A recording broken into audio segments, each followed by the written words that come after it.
High-level VHA staff have been fired due to widespread failures. Shocker, I know.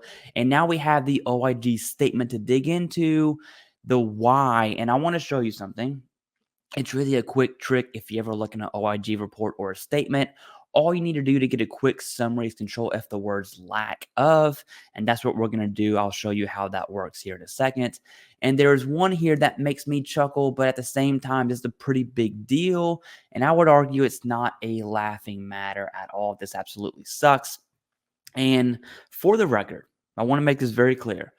The one reason I'm even making this video is because the VA wants to preach all the time about how they have a 92.7 or whatever the percentage was. It was about 92% of a veteran approval rate for healthcare, and they also reported a 97% completed DBQs. And how it was portrayed is that the process is perfect and everything is fine to the House VA committee. And so I'm making this video to clearly show that's just not the, you can say whatever you want. I can make data say whatever it is I want. The issue here is it's the Department of Veteran Affairs, and they are a federal entity talking to the House of Reps about things that aren't true. Okay, so here we go. This is the statement from the OIG, okay? And first, I'm going to Control F lack of, so that way you can see exactly what I'm talking about.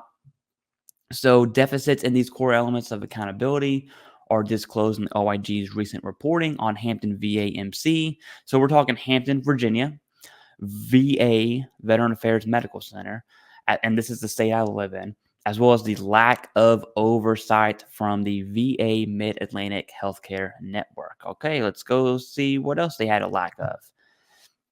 The facility's chief staff told the OIG team that the lack of a cancer committee was due to an oversight.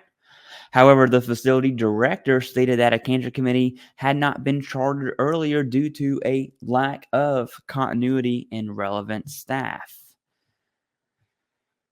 Next lack of, okay. They also reviewed leaders' lack of, and here we go. This is what makes me chuckle. Basic understanding. We're talking leaders here, okay? Leaders. That's like your squad leader not understanding patrol formations, a wedge, a column. Come on. They also revealed leaders' lack of basic understanding of quality assurance processes that support the delivery of safe healthcare, which means the delivery of healthcare that was delivered was not safe. I'm not sure. That's what's implied here. Many of these reports spotlight the lack of oversight by visiting leaders and staff, key contributor to identify deficiencies. And the last lack of statement, pointing to their lack of authority to require facilities to report events. Say it ain't so. Now, I'm not going to read this whole statement because it's pretty long, but I do want to read the subheadings because I also think that these are pretty funny. So 3 OIG reports on the Hampton VAMC found leaders failed to appropriately address clinical care concerns. That's an issue, right? Hampton VAMC's quality assurance staff failed to take appropriate actions. 92% approval rate. That's all I'm saying. Oncology leaders failed to implement needed functions to deliver high quality care. Probably the most vulnerable of the veteran population fell into that. Okay. And let's see right here. Facility leaders did not understand or properly employ basic processes that support the delivery of safe healthcare. Say it ain't so. Now, a lot of people from the Hampton VA Medical Center were fired. I'm going to show you an article from 13 News Now, which is a local news organization here. So Hampton VA Medical Center leadership under fire after investigation reveals widespread failures. I'm not going to read this portion either. That's the executive summary there.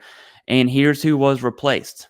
And they don't have him by name, but it's by billet, by position. So the VAMC director, the chief of staff, the chief of surgery, these are big name positions, okay? Addressing the anesthesiologist shortage, addressing staff morale and allegations of retaliation. Okay. So it sounds like just by reading this right here, it sounds like people were complaining up the chain, but the chain was too good to listen to them. Right now, that's the implication. I'm not going to read the entire statement.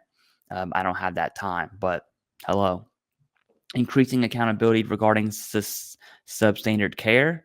Substandard care, 92% approval rating. Don't forget that. The VA is pushing these numbers. If I have to be the only person to push back and say, I don't think so, then I will. Okay. I will. It does not bother me. I will read OIG reports all day just to show the VA themselves that they suck and they should not be reporting 92% approval rate for healthcare and a 97% approval rate for completed DBQs, making it seem like CMP exams are perfect. Okay. Ensuring medical facilities are properly cleaned and maintained. How is it not? Hospitals are supposed to be like the standard. Anyways, I will leave these below in the pinned comments. Okay. If you made it to the end, thank you very much. I appreciate it. And yeah, like I said, man, if I have to be the only person to say the VA sucks and counter their narrative, I will. It doesn't bother me. I am going to stick generally on VA disability education and information, but when appropriate, I'll put out some VA news as well. So if you made it to the end, thank you very much. I appreciate that. And yeah, you'll find all this in the pinned comment.